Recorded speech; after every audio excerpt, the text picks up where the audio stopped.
Hello and welcome to episode 47 of the Dash Force Free Amigos podcast. I'm Mark Mason and I'm joined by my two fellow Dash Force amigos, Joel Valenzuela. How goes it, Joel? Yellow. I went a bit Ken Bozak then. I don't know where that came from. And Brian Freeman, aka Mastermind. How are you, Brian? Excellent, excellent. And today we have a very special guest from the Dash Core group. First time guest, I believe, and be the first time the Dash community actually gets to see and hear Alexander Block, aka Coder Block, from the Dash Core group, who is a Dash Core developer. Thank you, Alex, for joining us. How are you? I'm good. Thank you.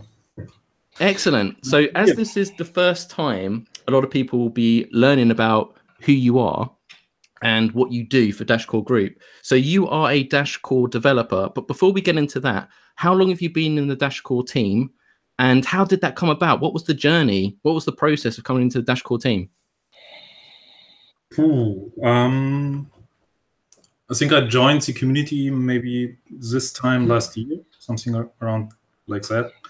I was thinking about joining Core from the beginning because I found it quite interesting how you guys were, or how the Core team works, and later joined in September.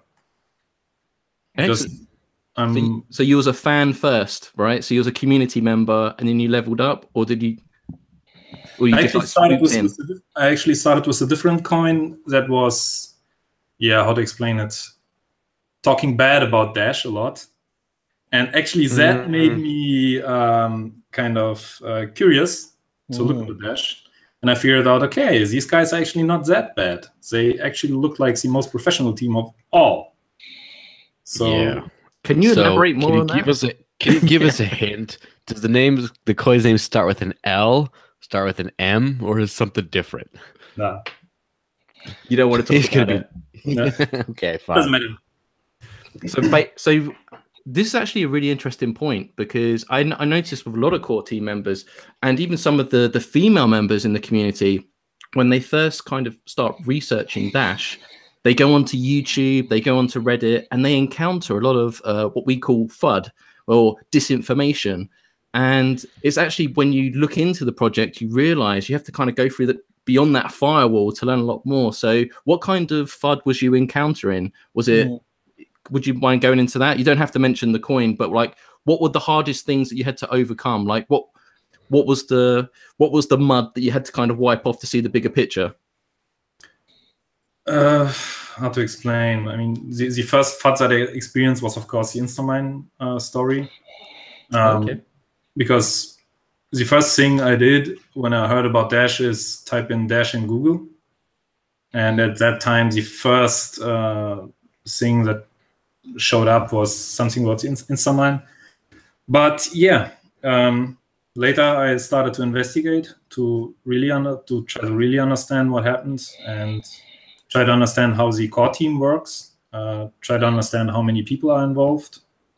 And it looked like it's a good team. Yeah, I mean, has your perception shifted, or do you still kind of like them? It has not shifted at all. Honestly, I'm actually a freelancer, so I'm working for all kinds of customers all the time, switching all the time, having a lot of freedom. But Dash Core is the best team, the coolest type of work I ever had. So I'm pretty happy. What did you do before Dash? All kind of stuff. I moved a lot around. The last thing I did before Dash was working on stuff like Docker and Kubernetes, integrating stuff for clients or for my customers. Well, I think last week there was an article published where you talked about the Lightning Network, SegWit, in terms of from the perspective of a Dash Core team member on how you address that, how you see it, and why that doesn't fit into the bigger picture of Dash in the direction that we're moving. And I think a lot of people read that. It was a long, informative document. I really recommend people check that out if they haven't seen that yet. So they just saw, oh, who is this coder block guy? This is amazing. And we got messages saying like, you've got to get this guy on the show.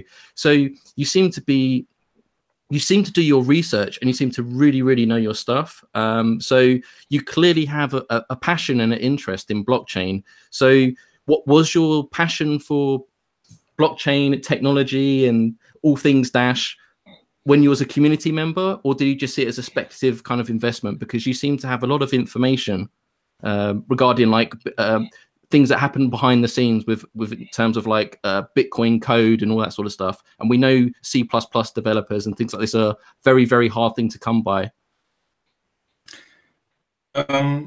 Yeah, I started my research when I joined the community. It was kind of the same time. So I researched everything I could find in regard to Bitcoin, Dash, and other coins. Tried to learn stuff because I kind of already made the decision that I want to work for Dash.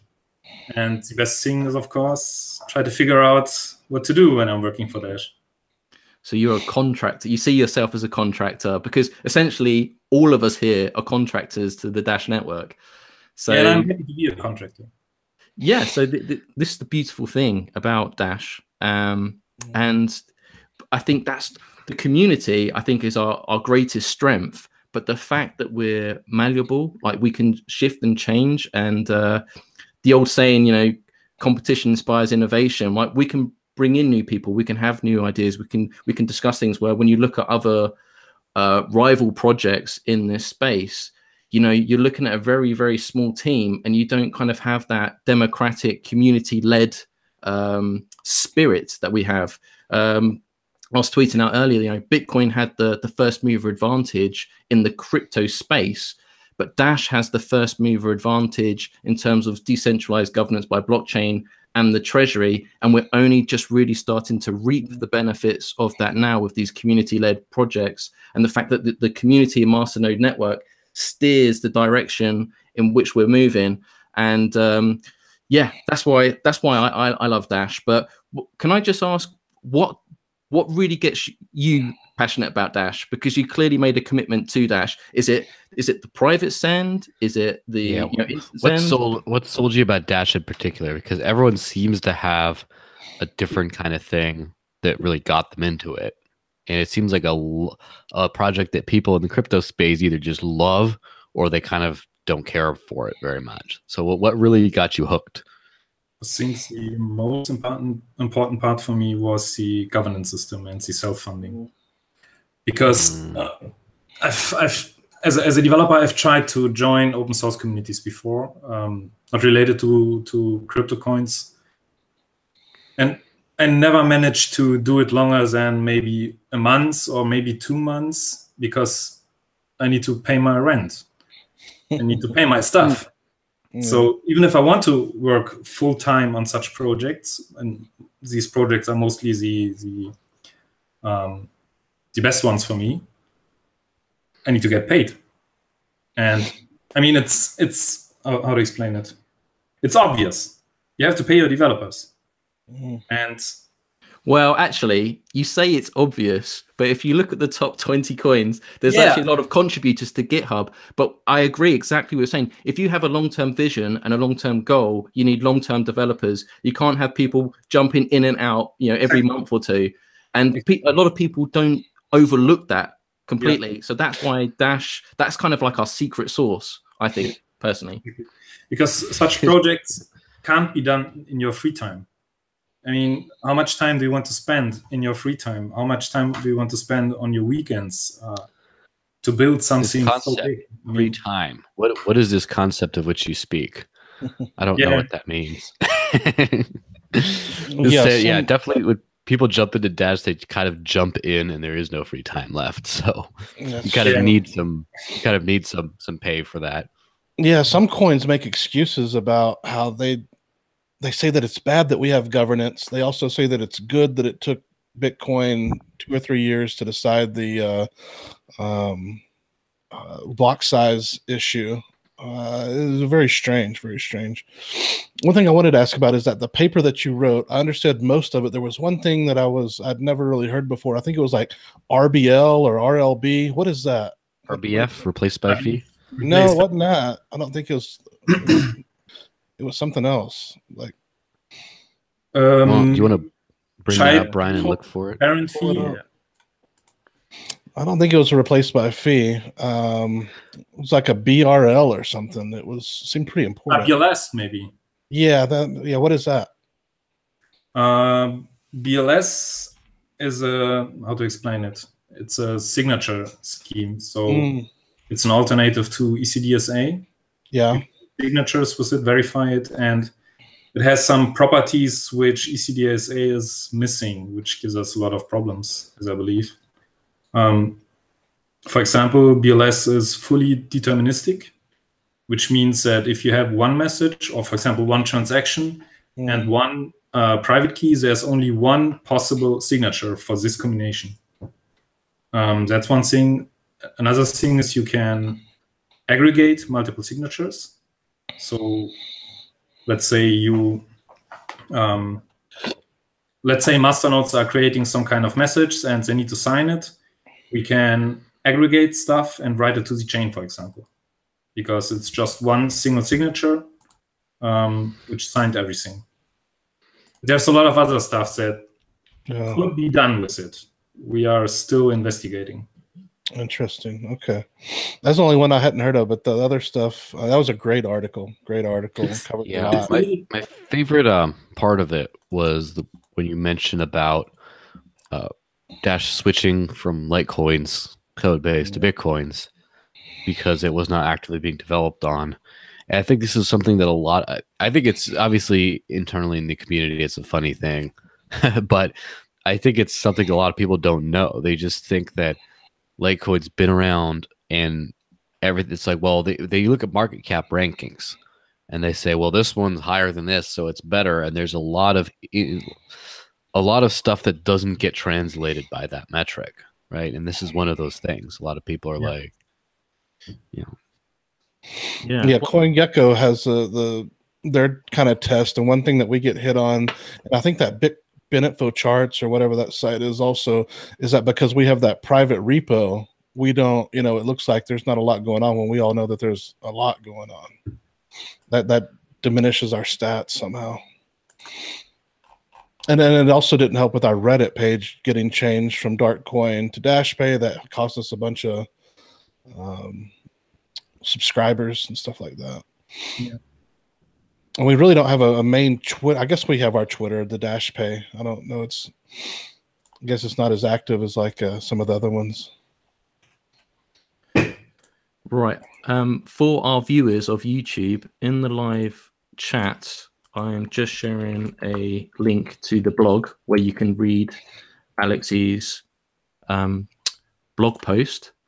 I found it you covered so much information in that. One thing I found particularly interesting, which I haven't really seen discussed publicly from Dash Core, was actually IP version 6 addresses.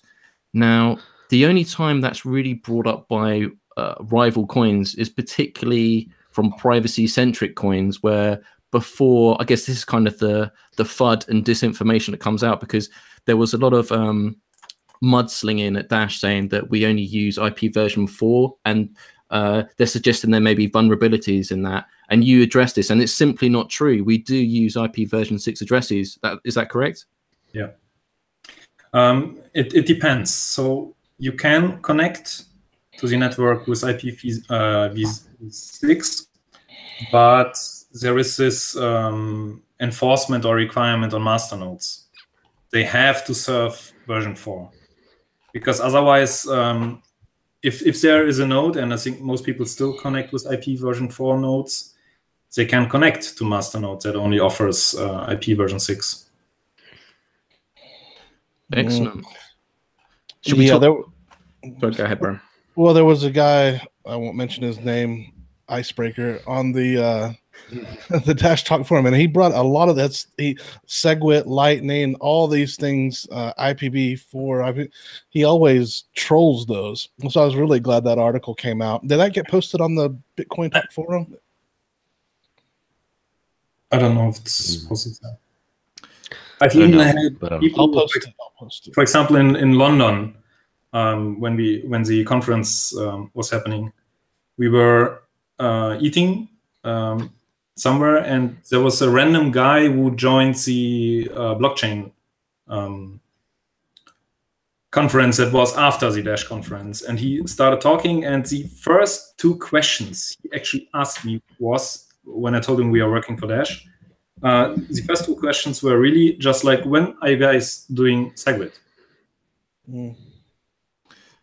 And do you want to address that question? Because you addressed it in your blog post. And like, because what's the timeline for SegWit integration into the Dash network? It's 12.3, guys. Surprise! That was a nice sidestep dodge. Yeah. Well, speaking of which, when is 12.3 expected? I saw there was a blog post update that said something about that the 12.3 was going to come out very soon, actually. Do you have any ideas on how that's been going? It's still very soon. I think we expected it to be sooner, but we're having some issues with testnet right now. So we can't really test the version at the moment until that is fixed. So currently, high priority is fixing testnet and then deploying the new version to it. And yeah, testing all features. And then we are done. But it's hard to say how long it takes. Can we talk about Lightning Network? I mean, do you feel comfortable talking about this? Because you clearly spoke about it in your blog post, and there's still a lot of smoke and mirrors regarding Lightning Network. I saw a video this week of Roger Ver, and he was at an event, and there was a guy with a laptop, and he was actually trying to present a Lightning Network transaction, and it failed. It didn't work. So the payment channel conception, and essentially how it works, there's still a lot of mystery. It's not clear. It's not concise. And that, I can see in terms of speculation, people be like, oh, why can't we say we can integrate Lightning Network? It'll bump up the price. But it's not about that. It's about how it works, the features and functionality. And even the people that are propagating it don't understand how it works. And even in demonstrations, that is not, a great example to say, hey, everyone should be integrating this. So can you just speak a bit about Lightning Network? Because you've clearly looked into it a little bit. Disclaimer, I'm not really I don't know so much about Lightning. I just kind of read a few things about that. For me, it looks like a step backwards. We are trying to have a peer-to-peer network, completely decentralized, no trust and everything. And then people try to invent something like Lightning. I don't understand it. I mean, for example, currently it looks like the network will require central hubs where you already have open channels too. That's how I understand it. It also requires you to be online all time to receive payments. You actually have to lock a channel first or have a channel first to receive payments. So I don't get it. It's a mess. Yeah. So what you're saying is, can I give a allegory for Lightning?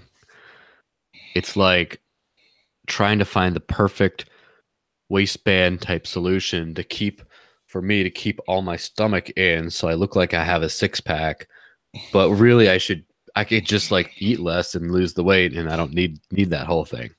Just buy one of those shirts that has like the muscle beach shirt or whatever. Well, I think even the conversation about Dash integrating Lightning Network is completely unnecessary and shows a lack of understanding, because we already have instant send. And it's beautiful, and we've had it for so long now, and people still don't recognize it. And I can understand why rivals are talking about it, because they need a solution. But the fact is, we already have that solution. Yeah. The only question that I really feel the Dash community should be having, and it's not a direct issue right now, but eventually it will need to be addressed, is the scaling issue. Now, originally in the previous roadmap, which is currently being updated, we spoke about scaling to 8 megabyte, right, block size. But like, when it comes to scaling, that's where the debate is at. The level of transactions that we're having daily right now, we're not in any danger. We've still got room to grow. But at some point, perhaps after evolution comes aboard and we start onboarding, mass adoption, then the conversation is going to have to be had. People talking about graphene, all kinds of solutions. Is that an area that interests you? And can you speak any more on that? Is there any kind of, what would be your preferred way of scaling? Big question, right? Yeah, big question. Hard to answer because, as you already said, currently we are far away from actually needing it. We still should do it before we need it. And finding this point, I don't know. Yeah. So I didn't think about that till now. I did think about how we can scale, but not when and how much. Yeah, the University of Arizona is studying this stuff for us as well. So yeah, and they are doing simulations, for example, on block propagation and orphan rates. So if we scale too fast with the current technologies that we use in Dash Core, when is the point when too many blocks get orphaned, for example? Exactly. And we already have an advantage. I mean, in terms of block size right now in the blockchain space, we have to look at Bitcoin Cash, who has 8 megabyte blocks, but their block time is 10 minutes. So if Dash moves to 8 megabyte blocks, our block time is 2.5 minutes. So even then, we've still got the advantage on that front. But you have to remember, we've got that second layer masternode network as well, which enables more transactions. So right now, Bitcoin, the normal Bitcoin, is like 7 transactions per second, right? Dash right now, I think it's about 48 transactions per second. I'm putting that directly from a press release. So like already we have the capacity like 8 times of like Bitcoin, right? So even if we went just there, so I understand what you're saying. So just for the viewers and listeners out there, we have a lot of room to scale and grow still. So it's not a direct threat. It's not a problem. It's more of interest. I guess right now the focus is all on evolution. So do you have any input in evolution with the core team that you're working with, or are you in like are you separated from that? It's kind of mixed. So I'm working on core, on the Dash core software. But the things that I'm working on are mostly related to evolution.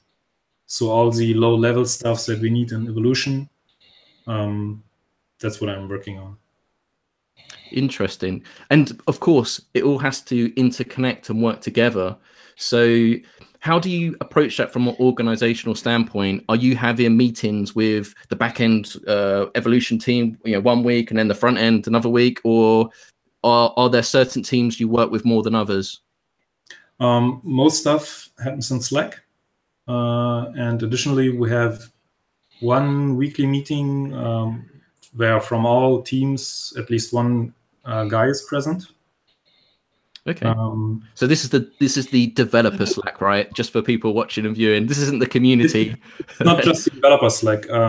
There is the Dash Core Slack, where the complete Dash Core group is inside, and we have a lot of channels in there, channels for every team, for example, special channels for topics, and depending on what needs to be discussed, we choose the channels.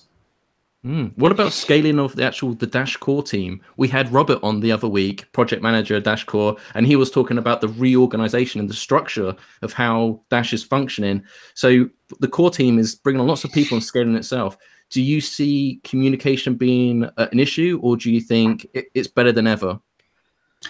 I think it has been an issue and probably still is an issue to some degree. I mean, internally, or are you talking about external communication? Internally, externally, just as a team. I think this is what the community wants to know, because we're seeing you grow and we're seeing lots of new people coming in, and we don't know what happens behind closed doors. But as you're growing, communication is key, right, to success. So the same thing is happening internally. At least that was my impression in the beginning. In the beginning, for me, it was hard to understand what's happening. And it looked like other people had the same problem as well, because we were so many people who joined kind of at the same time It gets better, and currently it's actually working pretty well. I think most developers are currently in productive mode, so everyone knows what needs to be done. Everyone knows whom to contact in case he has questions. Yeah, that's something that that's developing and still has to develop. Excellent.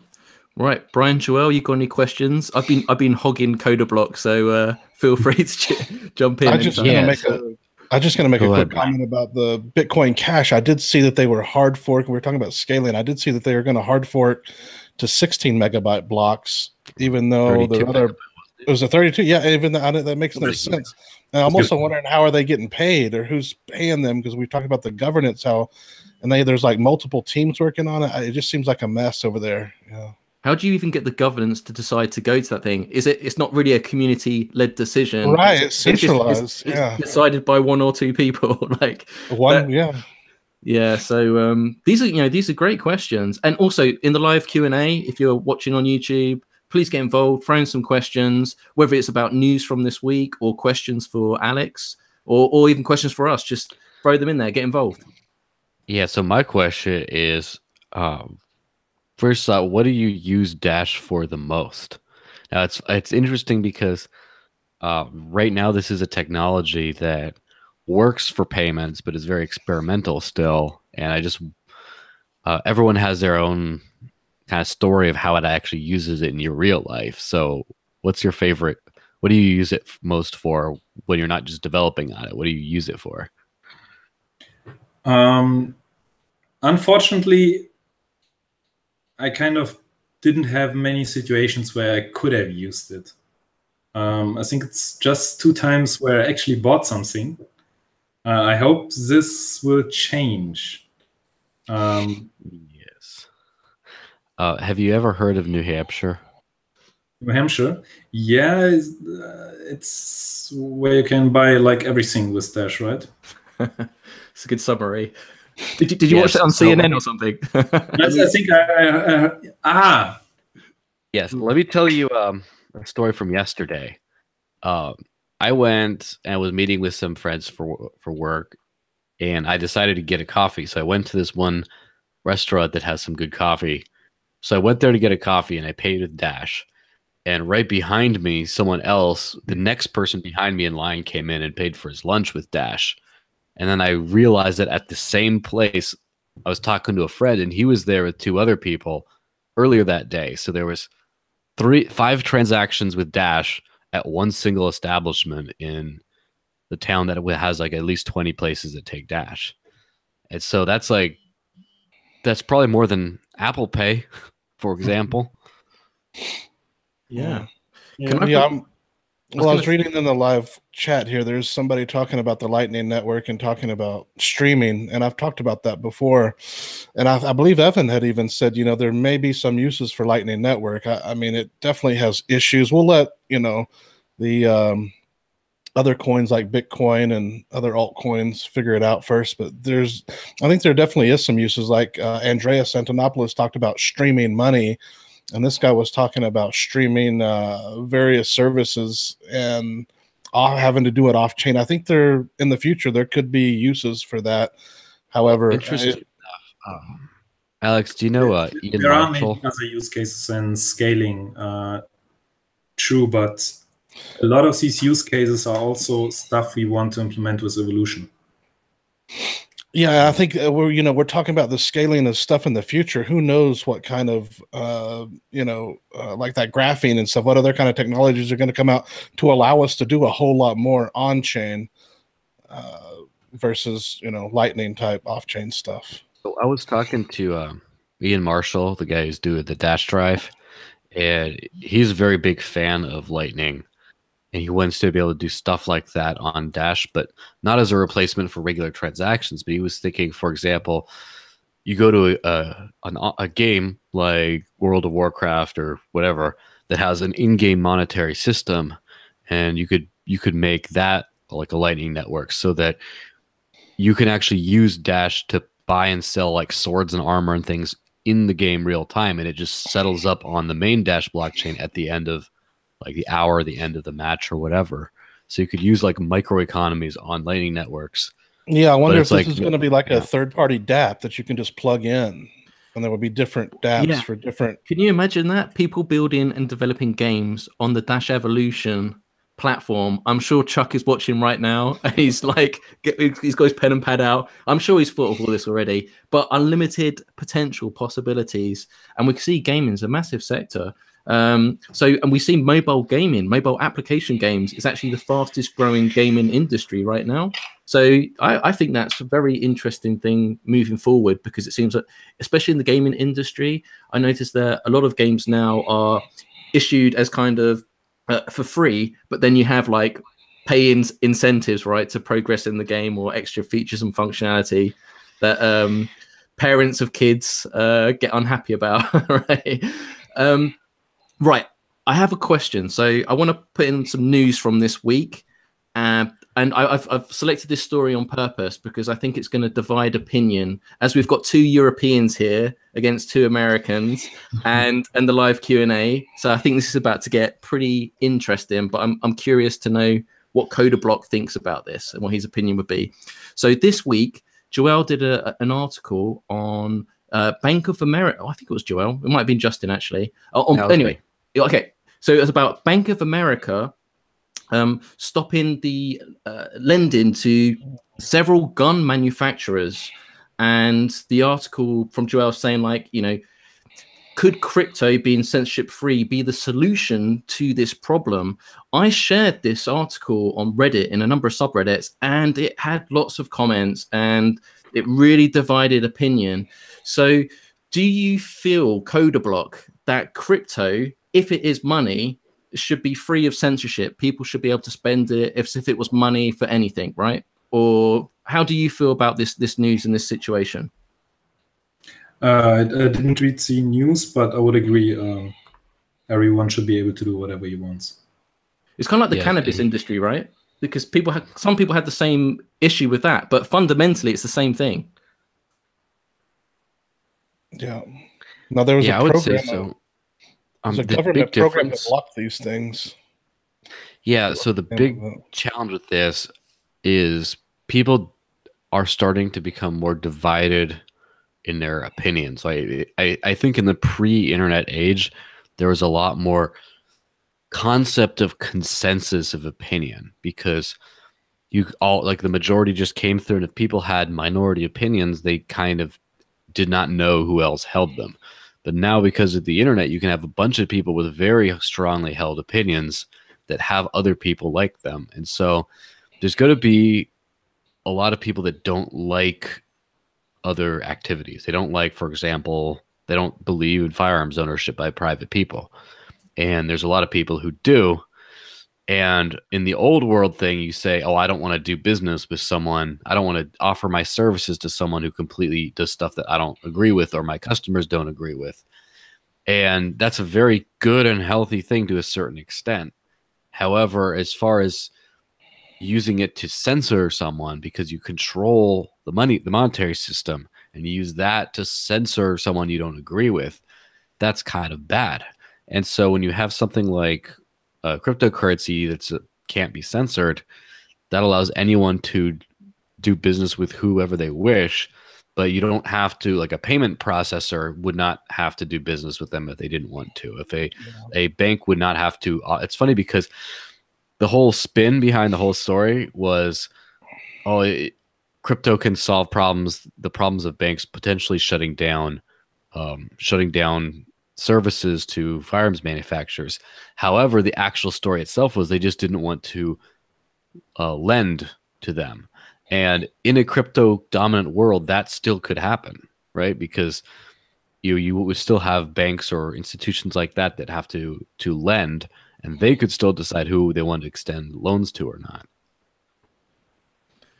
Yes, it's a highly politicized subject. I mean, I'm sure if it was about being able to donate or give money to WikiLeaks, people would have different opinions. I think the fact that it just had guns in it. Just like the cannabis industry, people have their own personal opinions and it divides things. But ultimately, I focus on a solution. If I see a problem, especially if it's a centralized solution, you need to raise these things, because the minute you start sacrificing, and you have censorship where you're telling people where they can't put money, then that just sets a precedent of what can, for more things to move forward in that direction. And we're not going with, we've not taken the cryptocurrency blockchain path to go more of down a centralized route where we're just becoming, tighter and tighter down the tunnel. We're going decentralized so we can have a borderless worldwide digital solution that is completely decentralized, that is completely censorship free. And people should be able to use their crypto as if it is money, so they can spend it on what they want. It's actually the thing that they're spending the money on that people have the issue with, not the money or the medium of exchange that they're using to do it. So that's how I personally feel about it. Brian, how do you feel about it? We know you're a gun-toting Texan. Yeehaw! So how do you feel about this? Operation Choke Point, that's what it is. Operation Choke Point. Yeah, that's the program that the government uses to shut off the bank accounts of people in the cannabis industry, gun industry, adult film industry, stuff like that. What was the question about guns? Well, no, I just thought it was a very interesting topic of the week, just based on the reaction in Reddit, because people weren't focusing on the crypto thing. They were just using their political opinion, which was deep rooted, whether they like guns or they didn't like it. And they weren't thinking about the solution that crypto could actually provide to it. I'm actually really pleased that you mentioned the adult film industry or the adult industry itself, right? Because that's another thing. Yeah, it's a Mark's favorite topic. So how Joel was just talking about, Ian talking about like the gaming thing. Think about live cams and all that sort of stuff. Just think about the solution that could provide within itself. Shout out to Spank Chain. Because like the industry itself is kind of centralized, but you could completely decentralize it with payments with cryptocurrency. And you got to think, a lot of those people using those live cam websites, they're using payment processors. So they're probably paying, if you go to the high street shops, they're paying 3 to 5% Visa, MasterCard. We talk about this every week. But if you're one of these live webcam people, apparently, 30 to 40% is actually going to like the main operators and stuff. So like actually it will be quite liberating and as a worldwide solution. So I'm actually thinking of crypto as a solution, a payment system solution, which is what Dash is all about. Mass adoption. We're here to solve problems. And if we're not better than the system we're trying to replace, we're not doing things right. And I think we're moving in the right direction. Yeah. They need to.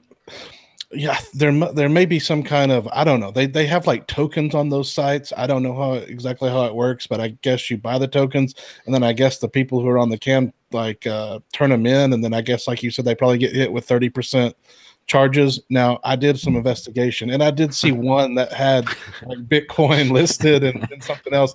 And back in the day, there was that on Reddit, there was like that Girls Gone Bitcoin thing.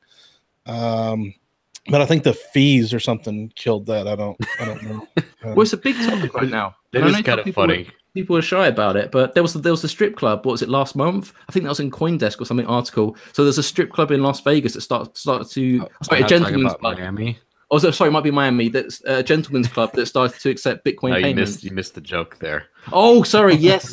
Yeah, let's not go down North American Bitcoin Conference. Yeah, I missed that one, unfortunately. But I think Floyd Mayweather has that. He's got like a strip club in Vegas or somewhere, and I think they're taking like crypto. Or I saw something. You can get like access to the VIP area. Did we do an article on that? I don't know where I read that. Yeah, I didn't write about that. Okay. Circulating. But yeah, this is interesting. Speaking of Mayweather and combat sports, tomorrow night in Portland, Oregon, Rumble at the Roselands, sponsored by Dash. Shout out to Albert, who is doing a great job. He decided he's going to do a day trip there just to have fun and then show up and help man the Dash booth out of the goodness of his heart. Chael Sonnen, you owe us one. Yes. Is there going to be an ATM there? Do we know, or is that? I don't know, but if you want to watch the event live as it happens, I believe it's going to be streamed on Chael Sonnen's YouTube channel. So go check that out. And there's also a Facebook fan page. It won't be Chael's one. I think it's FCC or something like that. What I'll do is I'll try and add it in the video description of this once the podcast is finished. So you can watch that live. And we can see it's going to have Dash branding in the ring. It's all going to be decked out. It's Dash t-shirts, everything. So as this has been funded by the treasury, and also as well, the fighters are going to have QR codes that you can tip as well. So even if you're not a sporting combat fan, like, I encourage you to watch this tomorrow. I'm going to be watching, and I'm kind of curious, like, you know, especially if you're a Masternode owner and watching this, like, it's fun to see these treasury funded proposals actually happen and take place. And this is happening with an audience and a demographic that hasn't been introduced to cryptocurrency before. So I'm always interested to see how people react and how on board that they take this, because this will be the first time, because they've been encouraged. People attending the event are being encouraged to download a Dash wallet. So like, and I believe, you know, you're going to be able to tip the fighters and all sorts of stuff. So this is going to be a first, and it could actually grow into a much, much bigger thing. I think it's sold out as well, isn't it? I believe the arena. Yes, yes, it is. So yeah, it's already sold out. So Coda Block, how do you feel about this? Can you foresee a future where not just MMA but all sporting events, people come out with their Dash QR code on their T-shirt, and we'll just be able to tip them? So like, we're decentralizing the sporting world. How do you feel about that? I don't care, to be honest. Sorry, guys.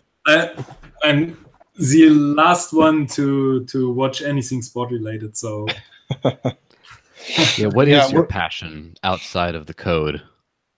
My passion outside of the code, music festivals, or your favorite pastime. Ooh. Yeah, do you like music festivals? What kind of stuff are you into? Craft not beer anymore, but I was a salsa dancer for quite some time. Very nice. Being on a lot of these salsa events, but I don't have time for that anymore. I'm working for Dash now. Yeah, I can imagine. Yeah, my buddy Yuri is big into that. He's an early Bitcoin user who moved here from Russia. Yeah, our friend Dance for Distribution, he's also into that. All kinds of dancing. Yeah, it's good exercise. Yeah. Well, you know, I bet.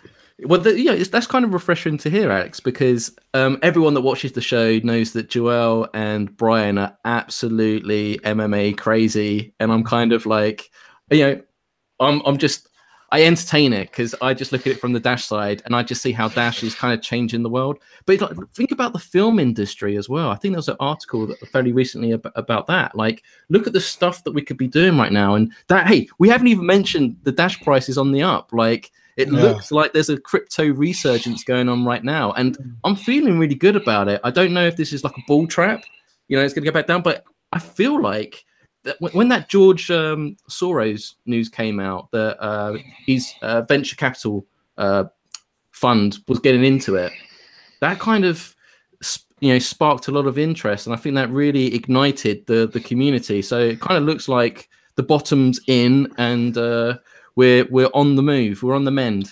Yeah, you also had the Rothschilds getting in, so Illuminati confirmed. Oh right, I didn't know about that, but like, I know they've been involved with Ripple, aka the banker's coin. I didn't term that. That's just what I've seen on Twitter. So I don't want to get involved in that. But that's, well, you know, that's they got like trillion something dollar. Yeah, they got a huge stack. I mean, we can't be surprised that these big banking dynasty families are going to get involved in cryptocurrency. It was always going to happen at some point. And I've personally felt over the last few years that it's kind of been our mission and our job to try and get the message out, get people understanding, to get as many people on the ground into cryptocurrency as much as possible. And, you know, we've said it before when Chuck was on, all that grassroots groundwork we're doing in Zimbabwe, Venezuela, helping people that really need cryptocurrency the most. These people are the true adopters, and I really hope, you know, a lot of them become like the new 1%ers of the world. Yeah, it's interesting times we live in. So, Joel, do you think this is a good thing or a bad thing, or do you agree with me? It's like inevitable. It was always going to happen at some point. Yeah, it's my general thought on the big sort of old money families getting into crypto is you can make a lot of money, and the only reason you hold on to it is by being smart. Stupid people, what they say, a fool and his wealth are soon parted. So you get these people from the legacy systems, they know what the future is. So they're investing in the future. And of course, smart ones will get in on it. And that's the thing that a lot of people, I heard some criticisms. Someone I knew was having a conversation and she was saying that, well, isn't crypto just something I just see like the banker bros and the 1% and the first world white males and stuff getting in on it, and those people already have money. It's just another way of making them richer. And so I disagreed, obviously, because I see people all over the place, all over the world, for Africa, for example, who didn't have very much, and now they have more because of cryptocurrency. But also, I think we have to be at peace with the fact that some, or even large swaths of the old power structures, will become rich off of crypto as well. Things, not all of them, and a lot of new people will. Every time you turn over the table, every time you turn over the system, put a new one in place, and some of the old wealthy fall out and some new people get in on it. And so that's the thing about what these things they call disruptive systems. The more you have waves of disruption coming in through the economy, not destruction, by the way, but creative disruption, the more times you turn that over, the more it equalizes the whole system. And I don't mean equalize meaning everyone has the same, but everyone has the same access, the same opportunity to get at wealth. And so that's what I like about these kinds of things. And we're kind of seeing that in the cryptoverse, right? Everyone jumped in on Bitcoin in the beginning. And then you had all the old hodl people, and then they're just saying, oh, Bitcoin, all these maximalists with tons of Bitcoin. And then now Bitcoin's share of the market, the crypto markets, is diminishing. And so then you have like the altcoin boom people. And then eventually you're going to have new coins coming up. And then they're going to take out the crypto elite that only were on top for like 2-3 years. And then now you have the next one that turns over. And of course, the smart ones of the elite will have bought into whatever the next thing is. But yeah, the more you turn it over, sometimes the more you shake out the corruption and cronyism. Yeah, there's going to be basket type funds to where people who, you don't really know where to put your money. You put some in Bitcoin, some in Dash, some in Ethereum. I'm sure there'll be instruments where they'll just be baskets and people will be just like all day crunching numbers and looking for the next big thing and allocating a certain amount into there to make it easy for the average Joe. Because it's hard to keep up with. I mean, there's so much. There's like thousands of coins now. It's crazy. Yeah, without going full info wars, there is an information war out there. Please go full info wars. So, Coder Block, Alex, you're in Germany. Like, what do your friends and family think? That's what I want to know. Do they think this whole blockchain Dash thing? Like, do they understand it? What's the sentiment there? Like, what do your friends and family think? What you do? Do they think you're crazy and just in a bubble, or do they actually get it and they say like, wow, this is actually going somewhere? Differs. My more technical savvy friends, of course, they're also all how to explain it. They're all in, or not all in, but yeah, they also believe in it. Family is different.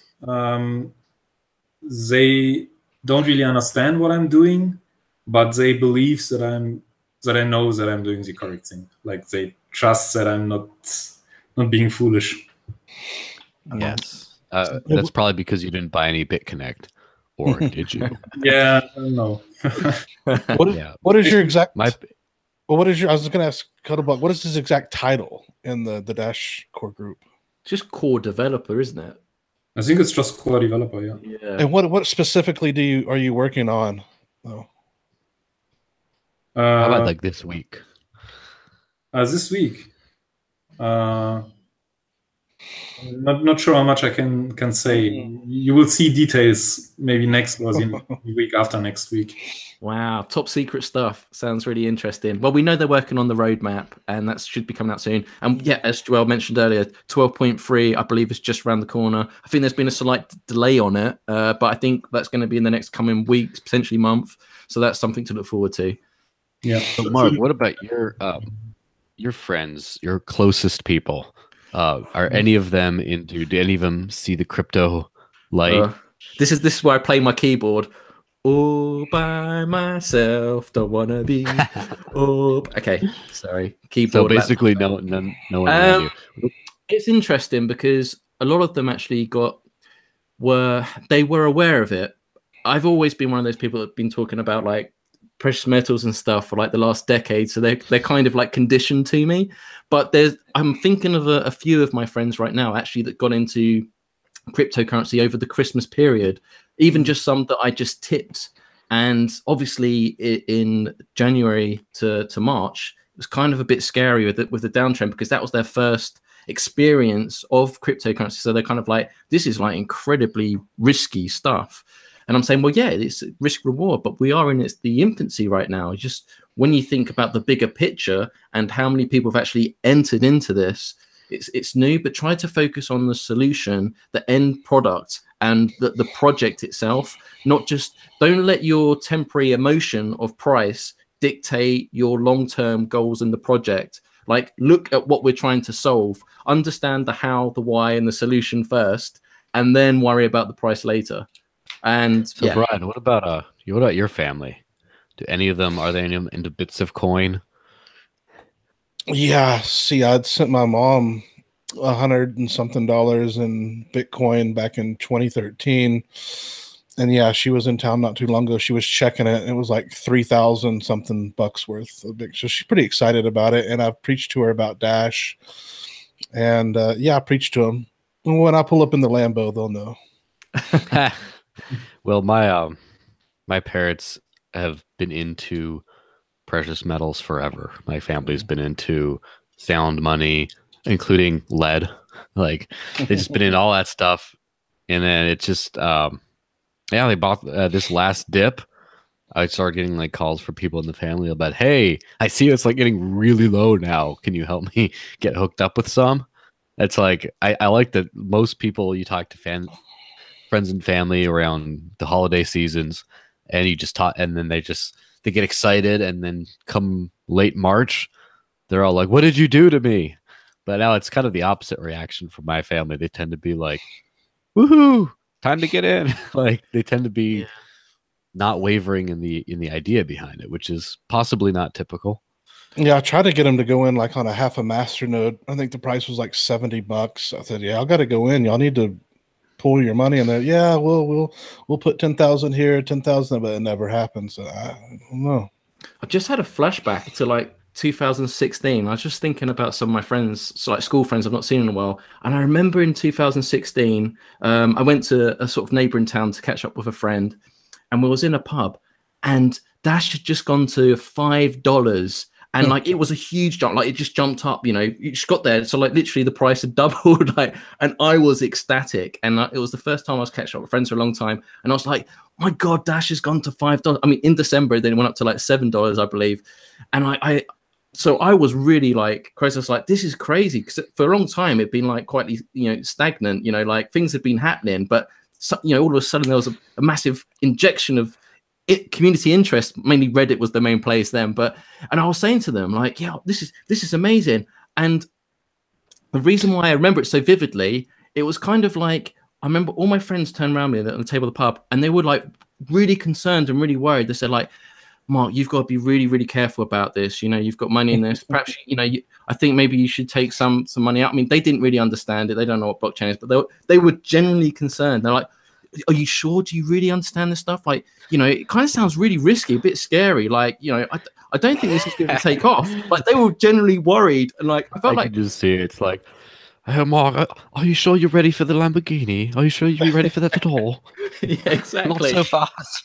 And now I get messages like, when Moon, when Lamborghini, like, So yeah, it's it's just conviction. Like that's what I'm saying. Like, don't focus. Don't let temporary emotion dictate your long-term goals, because you need to think long-term. And I believed in the project.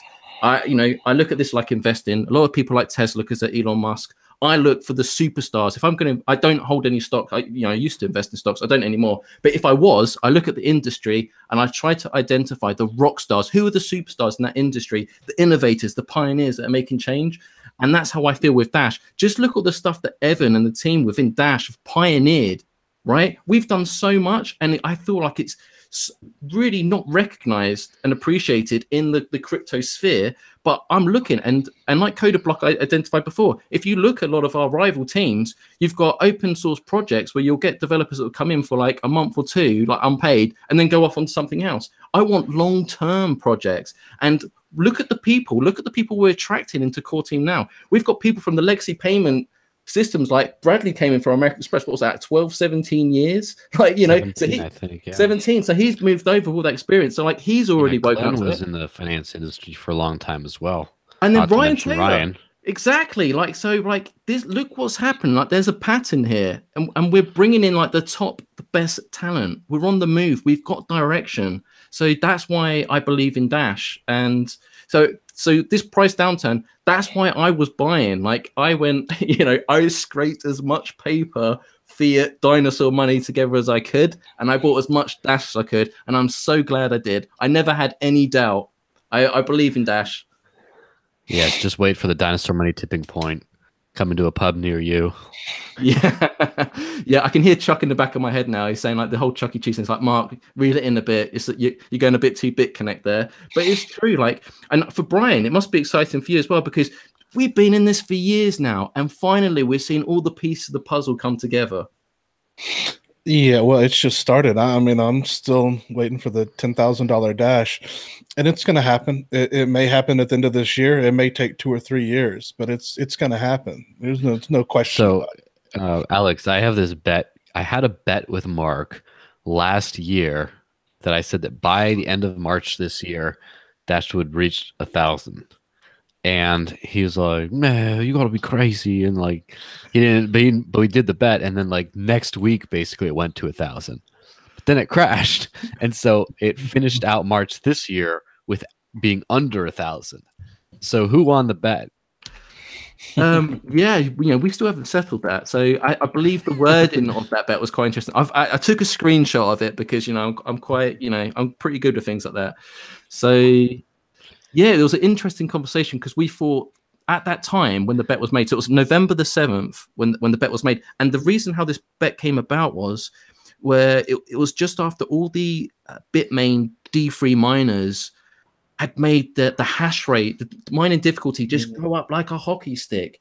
And we were just talking about what was going to be the repercussions of this. Like, what was the reaction going to be? Is this going to mean more miners are going to come in? Because generally, if mining gets more difficult, people want to raise the price of that coin for the miners as well. They want to hold on to it. So if the higher the fiat value of the coin is, the better it is for the miners, right? So it kind of has that knock-on effect. Anyway, so yeah, so the bet was, how about 0.01 Dash bet that it reaches from 100 to 1K by the end of March. And I think it's fair to say Joel won that bet. I'm not sure about the bet you've made with Albert though, and another community member. I think that one might be a stretch too far. Second bet. So I have 2 optimistic bets. That was one of them. Turned out to be right, I guess, kind of.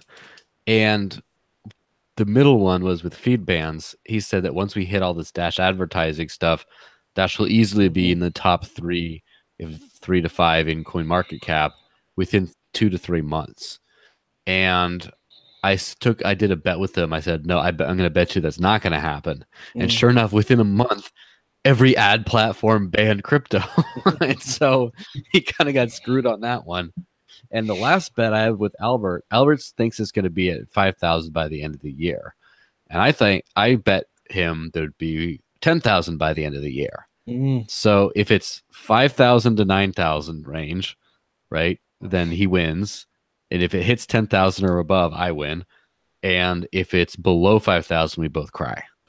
I saw an interesting article. I believe it was on Hacked Bitcoin.com, where they were saying if Bitcoin went to, sorry, if the coin market cap went to 1 trillion and Bitcoin kept the same coverage that it has now, it would be worth something like $26,000. I believe that was right.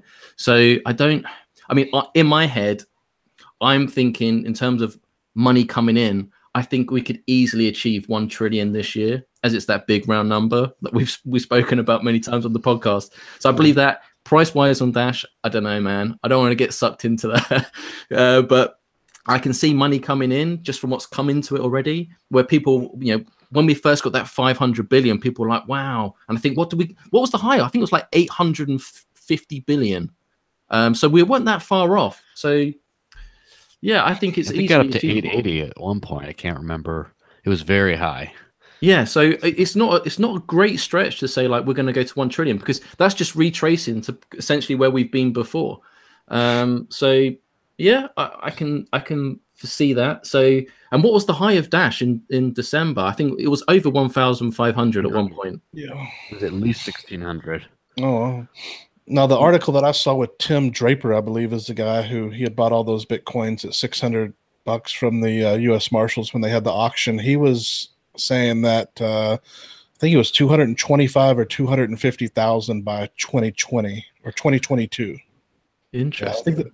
I think that's the Rothschilds was mentioned in that article as well, and lots of institutional investors are going to be pouring in. So, Coder Block, I know we're going to go back to friends and family, but don't your friends and family think it's really weird that you just get paid in Dash, and they're just like, can they get their head around it? Is it an issue for you? Do you enjoy this, or is it just like is it a bit of a headache for you?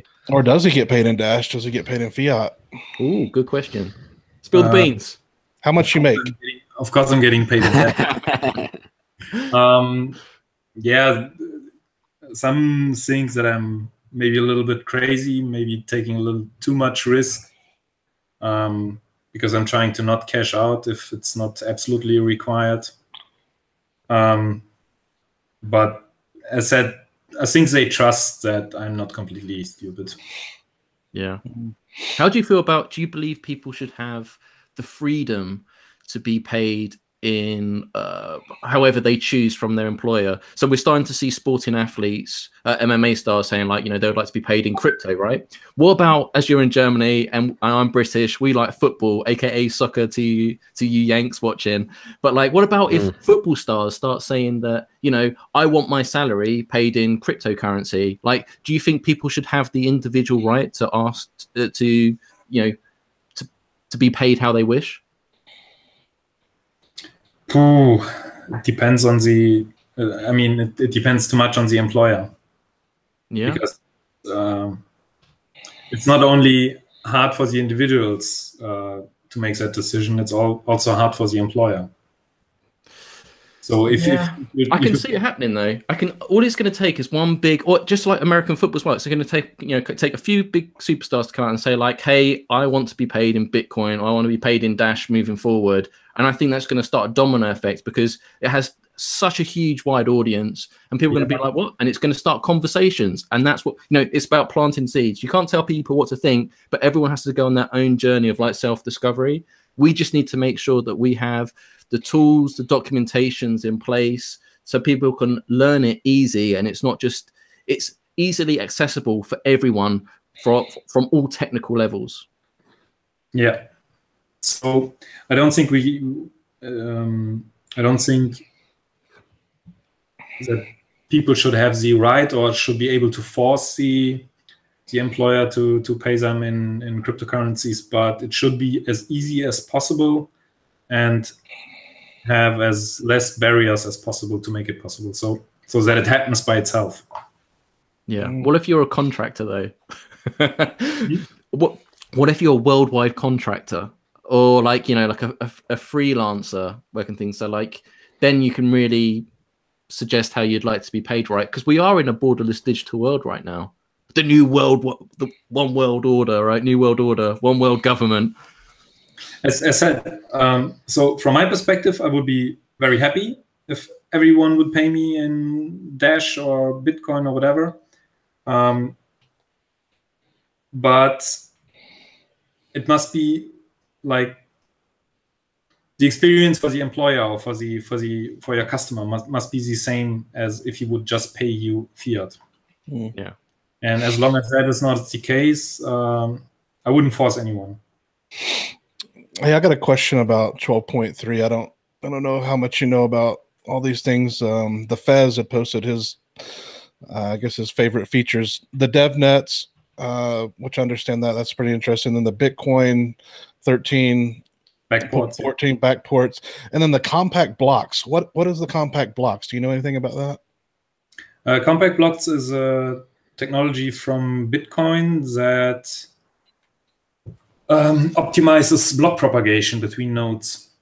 So the idea is basically a block just contains the data that you probably already have locally. For example, all the transactions that are put into a block by a miner are very likely already on your node because you have received them through normal peer-to-peer stuff. So your mempool will very likely already have these transactions. And compact blocks is a protocol change that allows your node to rebuild the block instead of completely downloading it. So one node sends the instructions to rebuild the block to another node, and then the block is able to rebuild it from local information. Okay, cool. The advantage is that you don't have to transfer that much data, and orphan rates will go down. Excellent. That sounds great. I just see that Forrest is asking why we didn't go for XSyn.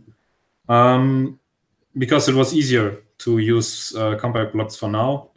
We have been investigating in XSyn as well. XSyn is an alternative to compact blocks, but it's not a priority for us right now. We are happy having one of the possible solutions, and compact blocks was the easiest one to backport right now. In the future, it may be different. Yeah, I see somebody asking why aren't we on DTube. I think Mark just set that up. We are. You, Mark? We've been on Steemit and DTube for a long time now. So in the live chat, I've just asked, all you need to do is search at Dashforce News, no spaces, and you'll come up. So even if you go to Steemit, you'll find our DTube videos on there as well. Where's the money? Amigos and articles as well. Where are you spending the money on, Mark? Your DTube money and your Steemit money? Well, actually, we didn't actually have anything in there, but kindly, recently, Fabio, one of our Dashforce German translator and ambassador, kindly donated some money to help us boost our things, because in the way that when you submit a post in, it's all based on upvoting. So he kindly donated some money. So we basically recycle that in to help boost the voting power and also boost the other Steemit ones as well. How long have we been on DTube? I didn't know we were on it. Well, this is just another thing that, I would do my hair while I got to do my eyebrows. It's just another thing that I do and slave away at. So so DTube and Steemit have been putting articles and stuff on there. Articles and stuff have been a bit of pain before because I was gonna say previously, but even now, if you put content on there, Steemit is smart enough to realize if it's being put somewhere else. So initially, I didn't know how I felt about it, because if you do it in the comments straight away, it's like this content's from here. But yeah, so I'm kind of cherry picking articles to share on Steemit right now. The DTube videos I'm just putting up as a backup and as an extra resource. We've only got 45 subscribers as of now. But I think with the censorship of YouTube, I see a lot of people moving over, and we've seen people like Ben Swan have great success on DTube as well. So yeah, at the moment, I'm just putting that content on there, and just like other podcasts as well, being syndicated on the Liberty News. So was it Liberty Radio Network? LRN.FM. And Liberty Radio Network. And also, the podcast is syndicated on 6 other platforms as well. You'll see that in the video description link, from iTunes to Google Play to TuneIn to Stitcher to Podbean, all sorts. So, yeah, we're really getting the message out there, and we're trying to propagate that. So, this is why it's so great to have people like CoderBlock and Alex on the podcast, so we can actually meet and greet people from the Dashcore team, learn what's going on, not just alias names. I mean, you don't get this with other rival coins, right? You may get a lead developer on a podcast or a YouTube interview, but this is what we're trying to do. And we actually have lined up a lot more Dash core people and some new people as well, which will be coming on the podcast in the next few weeks and months. Now, I just want to shift, and I want to make this point before the podcast finishes. Next week will be the anniversary of Dash Force News. I don't know how we're going to celebrate yet. So it'll be 1 year anniversary of Dash Force News. Dashforcenews.com launched on April 17th last year. It's been an amazing year. We've had over 1.5 million views on the website alone, just dashforcenews.com. We do other projects as well. Dash Force existed before then, but just dashforcenews.com 1 year anniversary. So if you have any suggestions in the live Q&A, what you think we should do for next week's podcast, or guys, like, what do you think we should do? How should we celebrate our birthday? I have a great idea for how to celebrate our anniversary. Vote for our proposal. Which will be going up. It's not live yet, guys, but yes, that would be fantastic. So hopefully this weekend it'll be live. Going live because we need to keep on getting paid to keep doing what we do. And it's funny because a lot of in the beginning we just sort of had every 3 months there'd be a new 3-month cycle, so it was like a monthly thing, and then the price did what the price did. And rather than keep on coming back again and again for money, we decided to do the responsible thing and just take a step back from the treasury. We don't need any of it. And we've seen the core team do the same thing of when there's enough money in the kitty, just sort of step back and not request anything. So we haven't had a proposal in like 6 or 7 months or something. It's been a long time. Yeah. It works. It aligns with Core as well, because as you said, Core didn't submit a proposal for the same time as well, but recently they've submitted a salary one, I think in the last cycle. So they've kind of taken the same route that we have as well. So yeah, over 6 months. So we've really tried to bring value, and we've also kind of scaled our team a bit as well and some of our projects. So, obviously many of you watching here will see the new revamped, refreshed discoverdash.com. We didn't receive any extra funding for that, not even the initial website. But, we just believe we want to keep building the community. Brian, is there anything you want to say about the new proposal going up?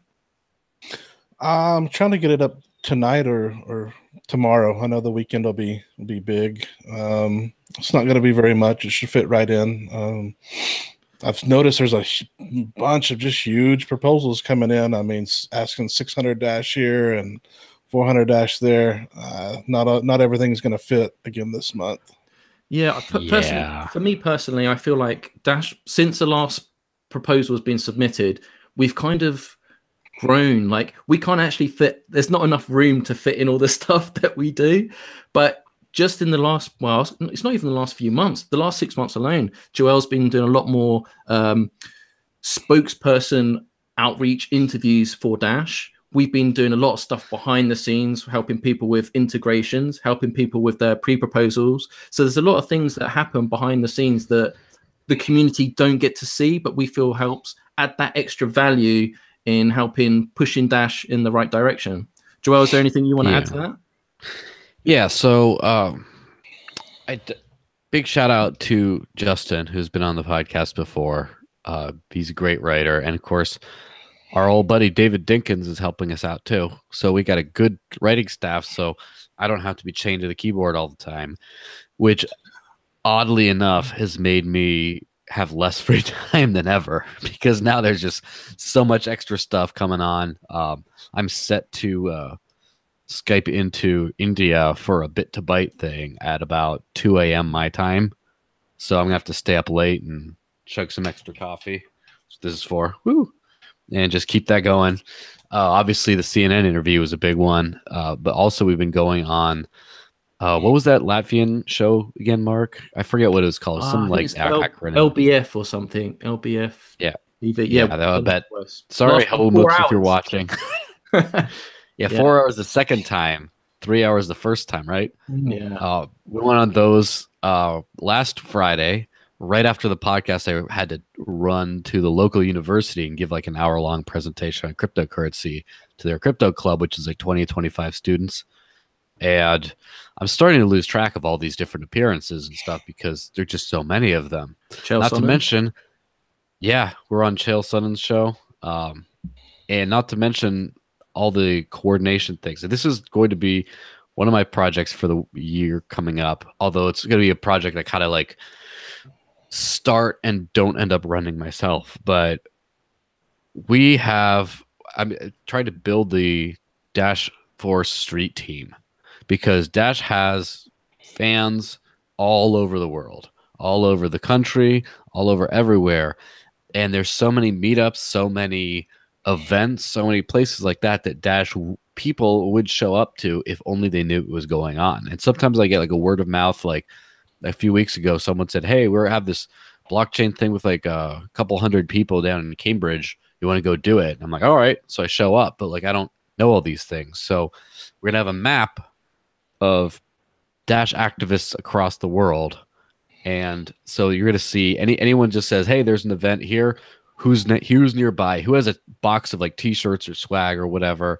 Who can just show up at an event, run a table, and just rock it?" And so I would like to have a Dash person at an event of some kind every single week, all over the world, multiple places at the same time, maybe even. But we'll definitely scale that up. But it's a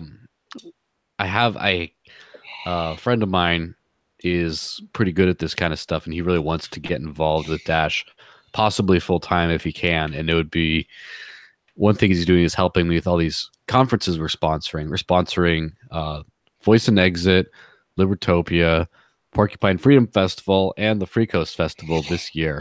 And we're going to be at all of those. Ben Swan's going to be speaking at 3 of them.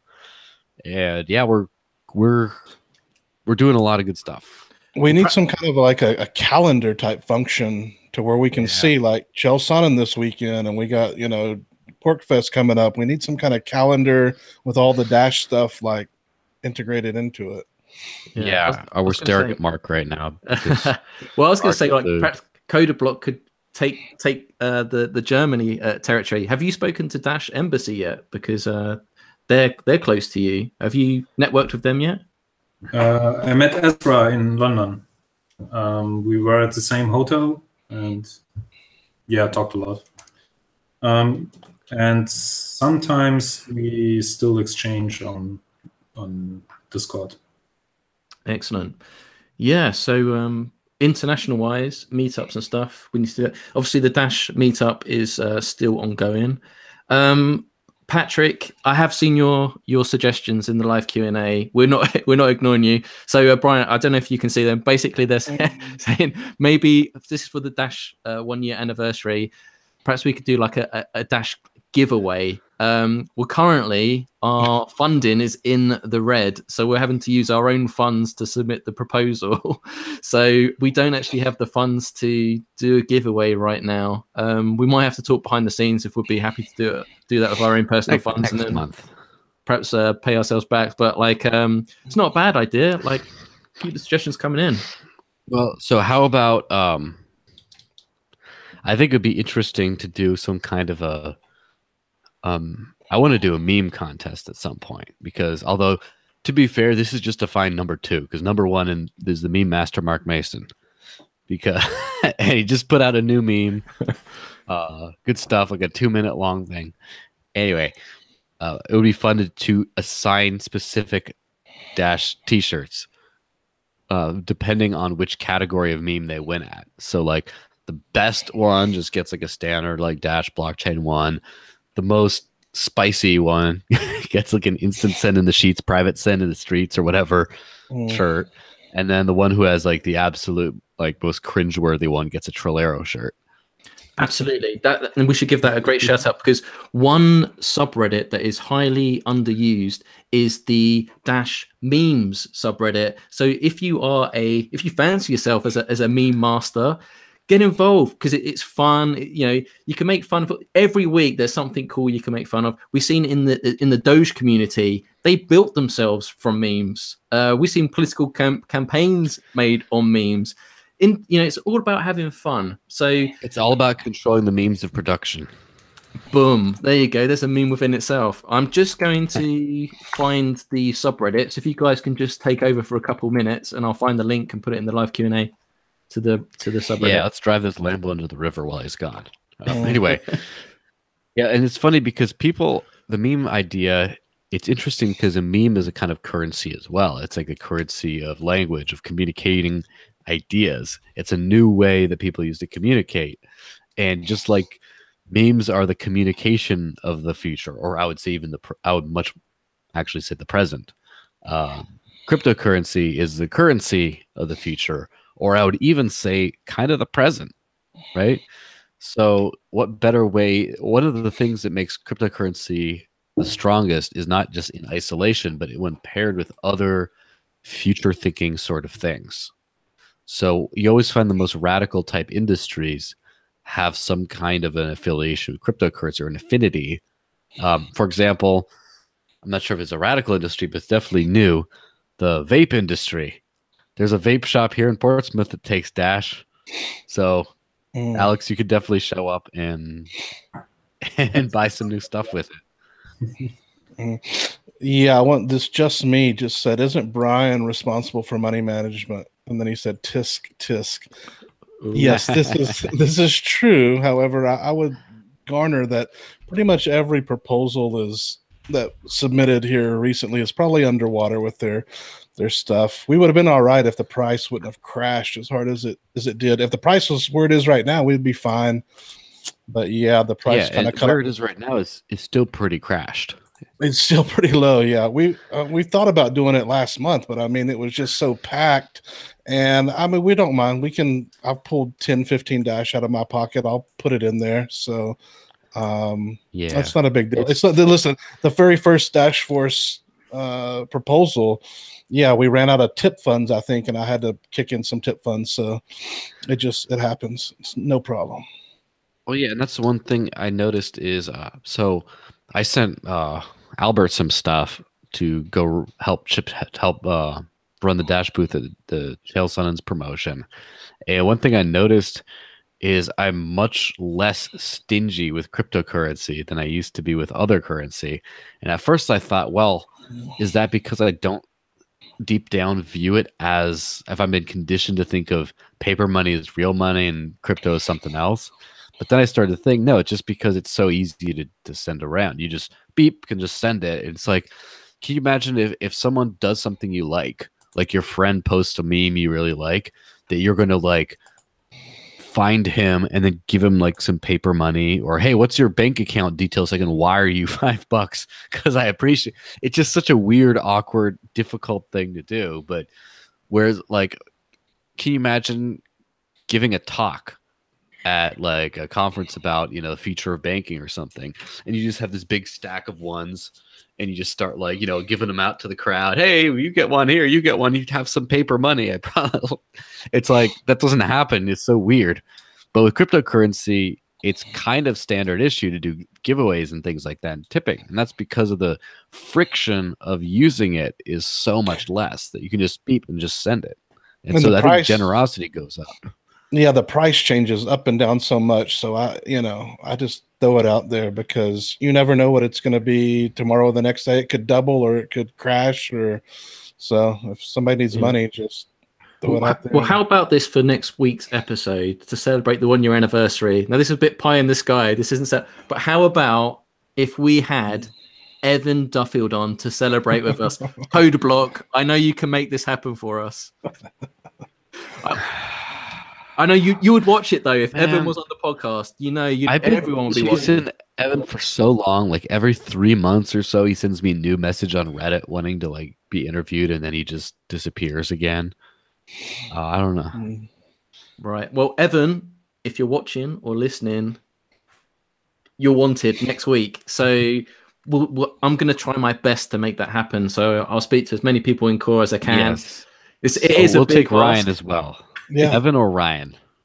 Yes. I have Evan and Ryan. Oh. Well, I have spoken to Ryan, and so we actually have a few people lined up over the next month. So we're going to have the new CFO, Glenn Austin. We're going to have Bradley Zastro on, the head of business development at some stage. I've spoken to Ryan Taylor, but he wants... he says he'll be more free in the next month or so. So he's definitely interested. So we want to bring on as many Dash Core team members to you guys as possible, because we know it's important to have this communication. And we have an advantage here where you know, the core team's so big now, and there's so many new faces as well. It's really important to have this communication and give you guys an opportunity to ask questions and, you know, see behind the curtain, see what's really going on. So yeah, fun time. So Evan Duffield, please come on. It'll be amazing. Let's celebrate our 1 year anniversary in style, and you know, you can make it happen. All right, let's wrap up. Okay, good advice. So I only have one last question for Alex while we got you here. So first off, how many total people named Alex are there in the Dash core team? I think it's maybe 4, maybe 3. I'm not so sure. So and how do you call each other when you refer to each other to differentiate? Do you have a numerical system? It depends. Sometimes one of the Alexes is called by the last name. For me, it's mostly the nickname, color block. Yeah. Yeah, or we just say the other Alex. Yeah, it's like school. It's like the school playgrounds. It's like Alex Werner. It's like, oi, Werner, get over here. So I used to teach Taekwondo. I had a bunch of, in the 5 years old and a younger class, there was 5 people in the same class of 25 kids named Aiden. 5 different Aidens, because apparently there was a whole generation of not very creative parents. And so I used to call them by the number, be like, hey, 3, come here, 3. It was pretty bad because you couldn't, how else do you say Aiden? They go, yes. And it would. You can imagine the same thing. So anyway, if your name is Alex out there and you have a job at the Dash core team lined up for you, you could join and become the 5th and complete the council. Absolutely. Yeah. Someone said it's Evan's birthday next week. I don't know if that's true, but even more reason to come on the show, right? So celebrate together, double celebration. But today's Friday the 13th. Yeah, Evan's birthday is 4/20. Oh yeah, it is. I made that up. Yeah, actually, yeah, that is. It's April the 20th next week. So yeah, 4/20. Wow, might have to get Ken Bozak on. You know, he likes it. He likes a bit of well, speaking of which, have you had any success with Bozak? Sorry, say that again. Have you had any success with Ken trying to get him on the show? I've not actually invited him to come on the podcast before because I've been on the whole Dash Core member vibe. But I know he'd be well up for it. We do communicate on Twitter a lot by private message, and he is attending a lot more conferences and events. And he's in the same kind of circle of friends of Omar and all that sort of stuff. So I'm sure he'll be open to it. In fact, it's kind of the other way around. I'm trying to get him to interview Chuck about Dash Evolution on the Pure Blockchain Wealth channel. But yeah, man, I could switch tables and perhaps invite him. Let's see what happens with Evan first. Ryan as well. Like, I know Ryan's really busy. So like, I know that's going to be a bit of a push because he's got a busy calendar. But like, or maybe, look, worst case scenario, how about this, chaps? We just invite some of the prominent guests that we've had on the Free Amigos over the last year. It'll be a bit busy. I think we can only go up to like 8 or 10 people on Google Hangouts. It'll be a bit of a nightmare, but something's better than nothing. Or can we, what if we just did, we want Evan. Of course. Yeah, we want Evan too. Yeah, so what if here's an idea, right? Yeah, what if we just did like 10 to 20 people, whatever, but like 10-minute increments, like a revolving door, just one in, out, in you go, out you go. Yeah, well, you know how we always do the after party, which we will be plugging in the next few minutes or so. Maybe if we just have like the after party as the podcast, keeping in mind it's going to be recorded and broadcasted elsewhere, but maybe we could have like a special extravaganza, like 2-hour, 3-hour podcast instead of doing the after party. We've got to keep these ideas flying. Nothing's final. We're putting feelers out there, like see what's going on. Or maybe we can invite other Dash Core team members on and just have like a Dash fest with the Dash Force team. Interesting. Well, anyway, we should probably wrap up. What I'd like to remind everyone is, yes, we have a proposal coming. Please vote for it. It would be wonderful. Otherwise, you won't hear from us again. And then also, make sure to subscribe on YouTube, and in the description, Mark, do we have it in the description right now, or is that going to be after, as far as the links to the audio versions? Yes, the links to all the streaming services platforms is in the video description.